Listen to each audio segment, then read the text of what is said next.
Bust it.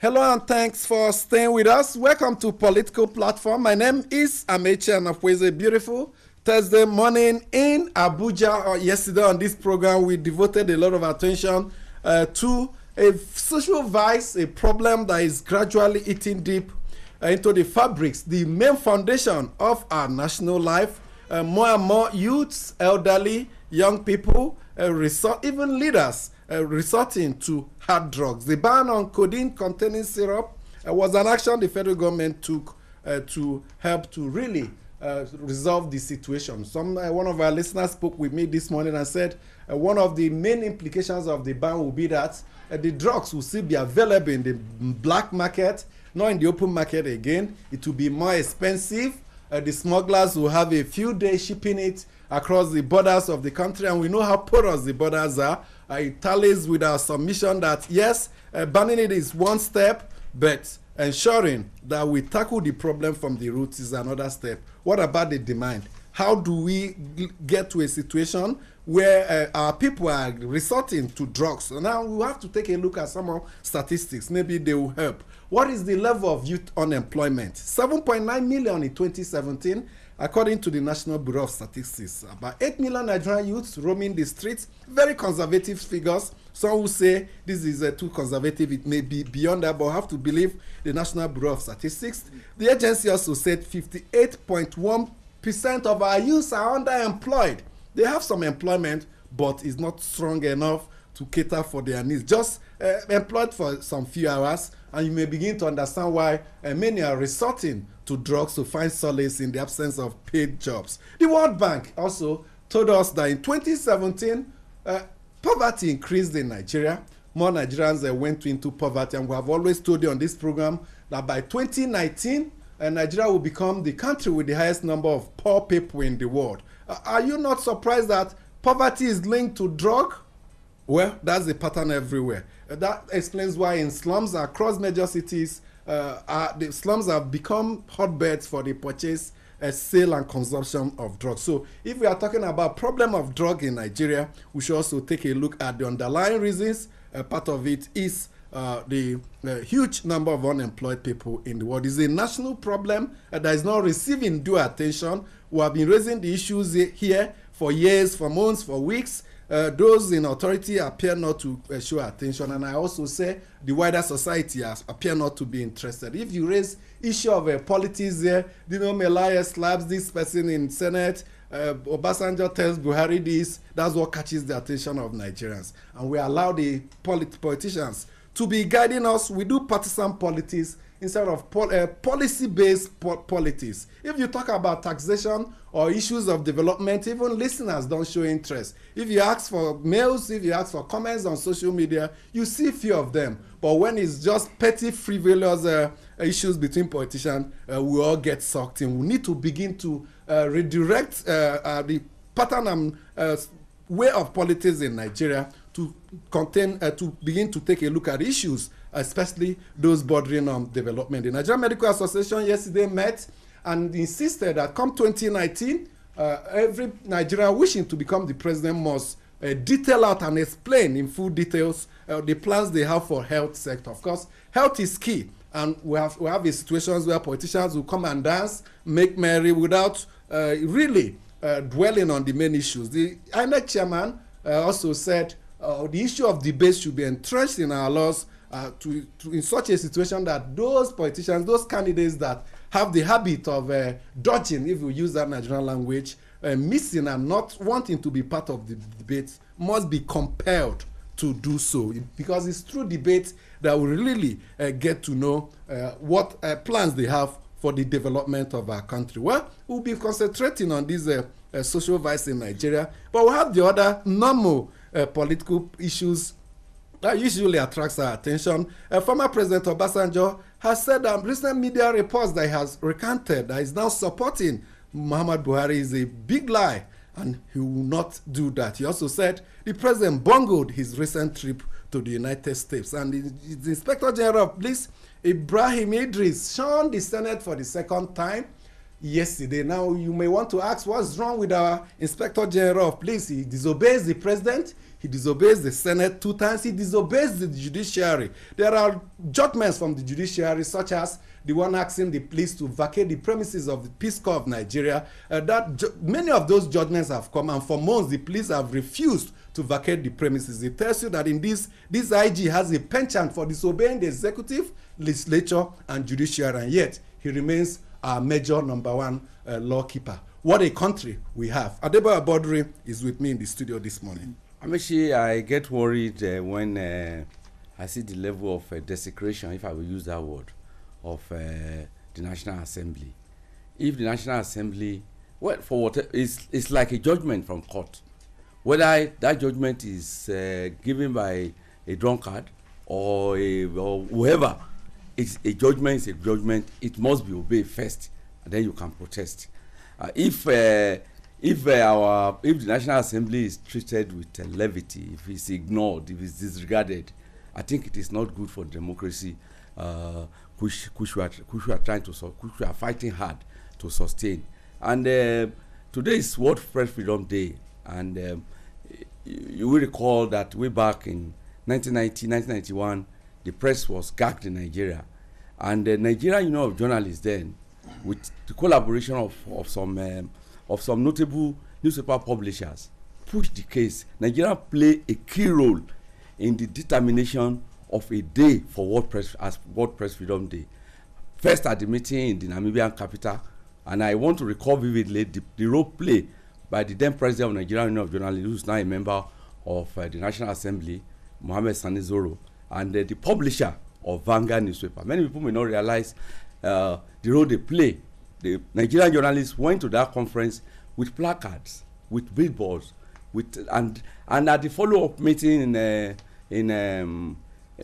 1992 in Benin Republic, it was UNESCO took it upon itself that in order to assist African journalists to be able to have freedom of expression, this thing is not only for journalists, it's also for the people too, to be able to express their opinion, that they will go to the UN National Assembly. And luckily for us, the UN National Assembly adopted May 3rd as World Press Freedom Day. That crusade was spearheaded by African journalists, and today the question we ask: are journalists free in Nigeria? Yes, to some extent. The situation has changed from what it used to be under the military, but are they totally free? And I will say no. You will recall on January 1 this year, the London-based blogger came to Nigeria to spend Christmas and New Year Day. He was arrested deep in the night by SARS. In his home, and then on February 28th, Tony Ezimako was also locked up for doing his job. And then you also recall the case of Musa Krichi, who was picked in the National Assembly, and if not for the outcry of journalists, perhaps only God knows where he will be today. Maybe he will probably be in jail. And then there are others. If you go back to last year and others who are being picked up, people for even mere Facebook posts are being arrested. So the totality of it is that unless we accept as a fact that when we have a free, uninhibited and independent media, it is the only process that can sustain the democracy which we are all yearning for. Ijoma Samo is also in the studio. Thank you, Amechi. I still think the fact that we are fighting for freedom of information here in Nigeria, the media should also check what they put on air. They should also check their content because you become more responsible when you try to balance and use fair language when reporting whatever you're reporting. Just like Bayo Boduri said, we are not totally free in Nigeria. And I wonder when we will have freedom of information in this country. The politicians who feel that what we are doing is to embarrass them, I think they will still use the media positively if they allow freedom of information to thrive. Uju Ejeye is also right here with us. Amici, I would like to say that another kind of gagging of the press that we have seen in this country is a situation whereby the authorities tell you, oh, let's have a round table, let's have a meeting, and they are issuing subtle threats. I will do this, I will do this, if you do this, if you do that. That is the gagging of the press. I think that the press should be allowed to do its work, but like Ijoma said, with, by abiding by the ethics of the profession, being objective, being fair, and making sure that the views you expressed are true and balanced. That, of course, is the only thing that can guarantee that even when they come after you, you can stand free at the end of the day. And talking about the IG of police, I do not know, but it bothers me that the chief law enforcer of the country can choose what he wants to obey and what he does not want to obey. I believe that there are so many ways of doing these things. Yes, even if you're not happy that the Senate is inviting you, but you must set a good example. Go there, then you, and even when you're invited, it's not as if it's a sentence. You're asked questions, you answer as you freely want to answer.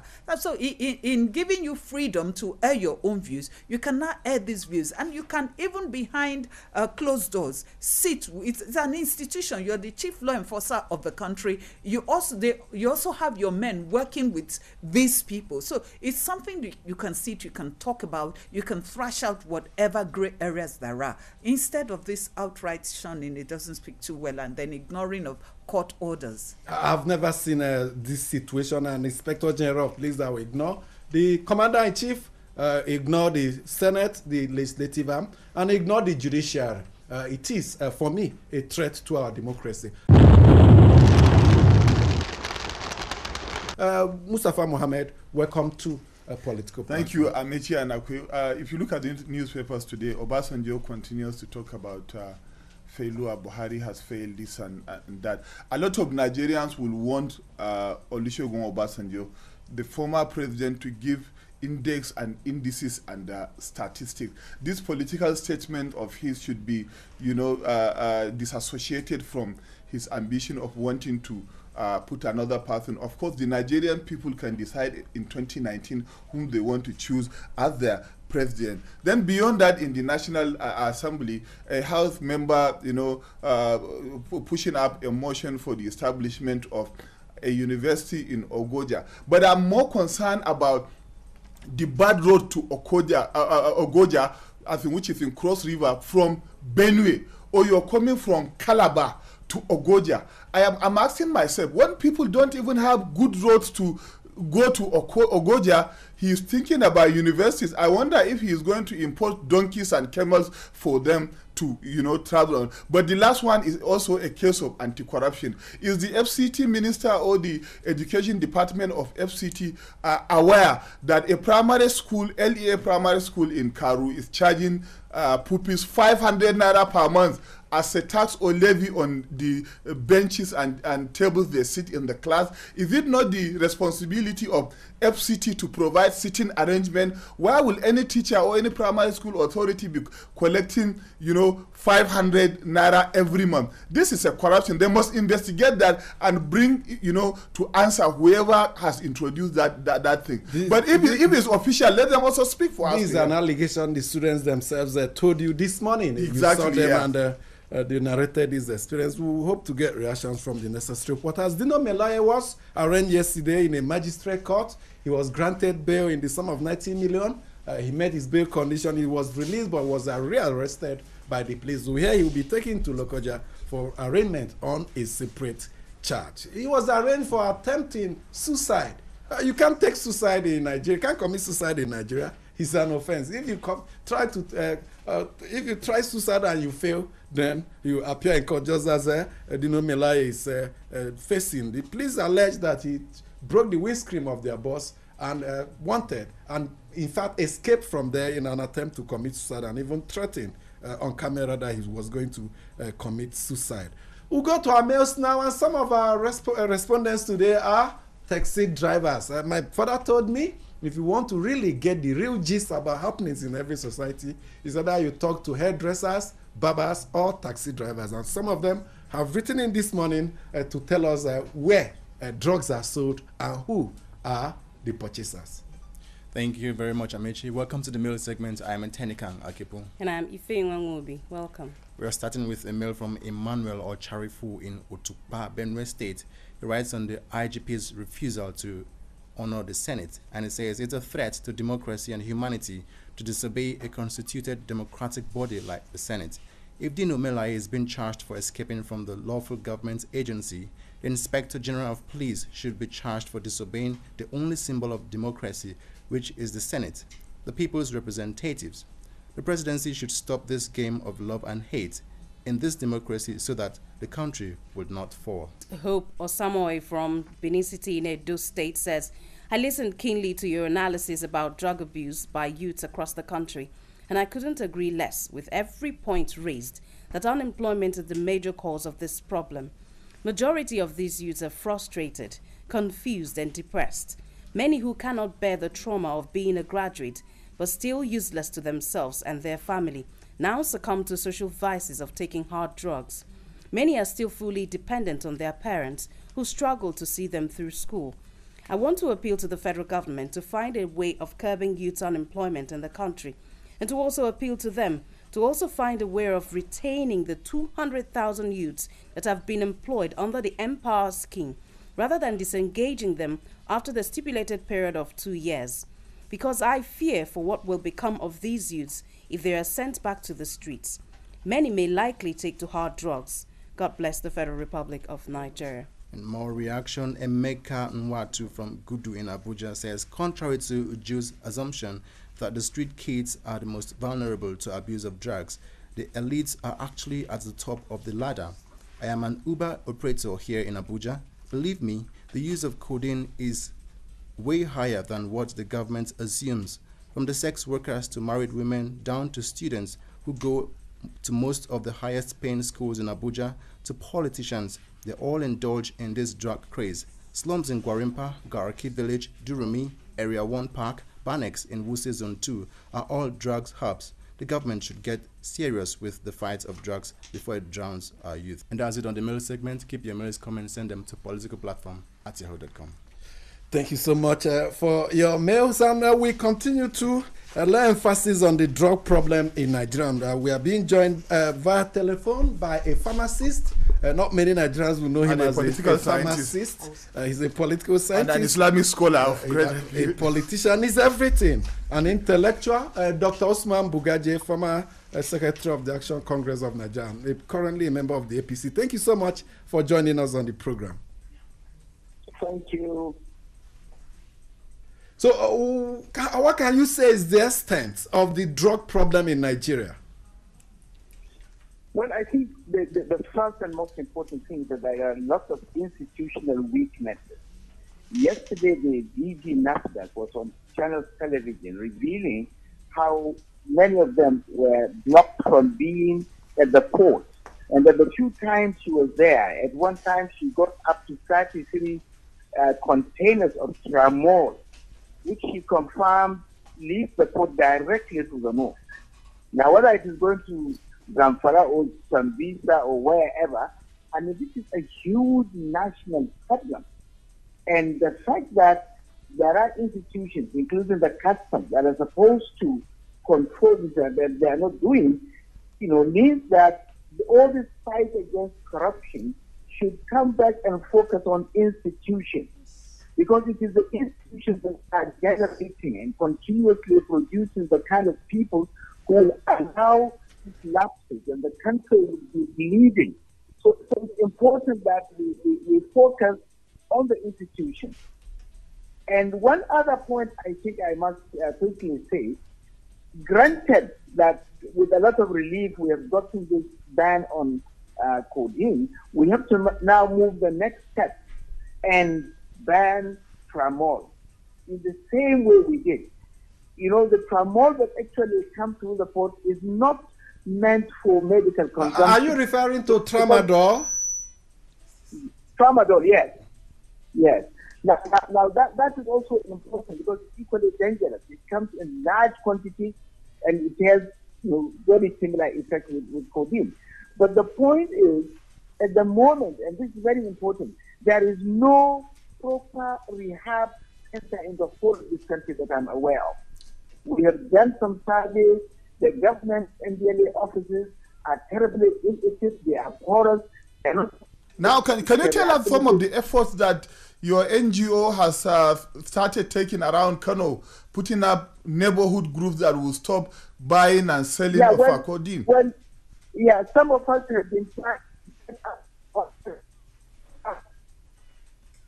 to Kano, because Kano appears, maybe because of the high population, to be one of the states with the highest consumption, of these drugs. So we are putting up, we have tried to get the government to support this effort. They won't even listen.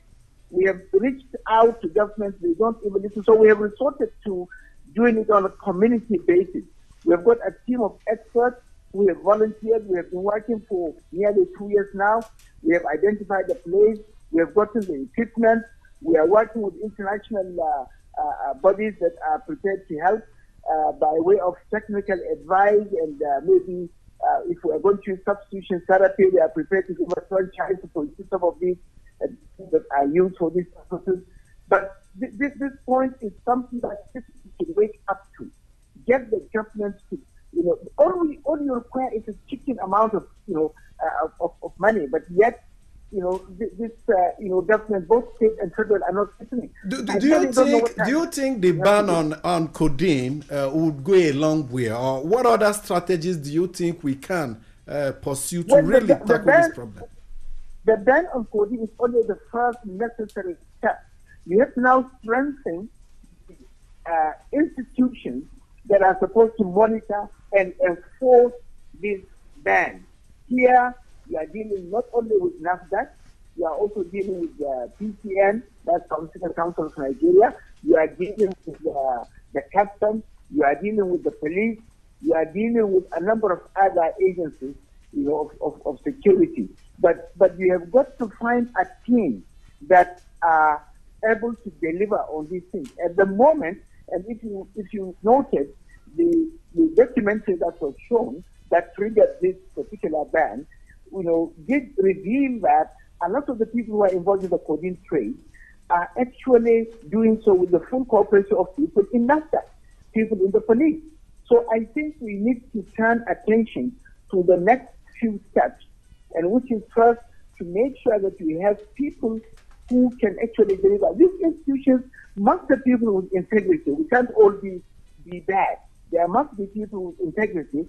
But those who are heading this institution must find those who can really deliver and be able to, citizens have to monitor. Because one of the things we are doing in Kano is to see that the community itself has risen up to monitor drugs in their own. And we have 5 communities within Kano that have actually stood up to this, and they have stopped anybody from selling or buying drugs in their own community. So the communities have to be organized in such a way that they can defend themselves from this menace. If you sustain the crusade, its subject of use and misuse of hard drugs seems to be a subject of impassioned oratory by political office holders. What of the root causes of the abuse of drugs by youths? Those who are frustrated, those who have no hope of gainfully employed, and those who are just living by human desperate will to live at all costs, and they have resorted to use of drug as a way of survival. Of course, the most sensible thing for any nation is to go to the root, because there is enough in terms of what we can do to give jobs to these young people. But government has been very slow. Government has been very irresponsible. You have seen the level of cost of governance, governors and presidents, using huge amounts of money for very frivolous activities. Even the Senate, last time heard about, a kind of jamboree in town on drugs, and it came to nothing. So our government institutions, both executive and legislature, are not doing enough. we as citizens have to come out and complain and protest and push them to do the right thing. Because keeping quiet is how these things, continue. And the next time we will not have a society to even talk about. Because these are very, very dangerous trends and they're eating deep, into our own fabric. So I agree with you. We should look at the root causes, but I'm not quite sure if the quality of governance that we have today does actually reflect on the root. I think we have a lot of people in governance who have no idea of what to do, or whose business in governance is basically to line up their pockets and forget about what citizens go through. We must have to say thank you so much, Dr. Usman Bugaje, for your intervention, and plead that you continue to work with the NGO to ensure that we really tackle these social violence. It's my pleasure. Thank you very much. Amechi, I would like to say, if the government is putting up a ban for the sale of codeine and some other dangerous drugs, I still think the government needs to do something about coming up with an act. The legislative arm of government needs to do something about coming up with an act, because there is a limit to where you can push this thing. You cannot just pick them and stop them from production when you don't have any law backing it. So the best way to do that is when you want to kill it from the root. I think there are some laws in there, some bills in the National Assembly. Bills that are yet, they have not passed it. Take action on it. We need to do that. So companies like EMZO, I can't really say how many people their products have really destroyed, but I think the step they took by coming out to say they are going to investigate their marketer, I think they need to really be commended. And the FCT SARS today raided one of the notorious Indian hemp distribution spots, that is Karu Abattoir. You need to see how these young people are where some of our listeners say even security agents are the big customers there. The raid is good, but we need more than rates to really tackle this problem. The soldier along Kefi Highway from Abuja. Usman Bugaje talked about failure of government. The other structures and institutions of the society, religious houses, non-governmental organizations, media must take up the fight. Thank you so much for joining us. We'll do it tomorrow. On behalf of my colleagues, my name is Ait Political Platform.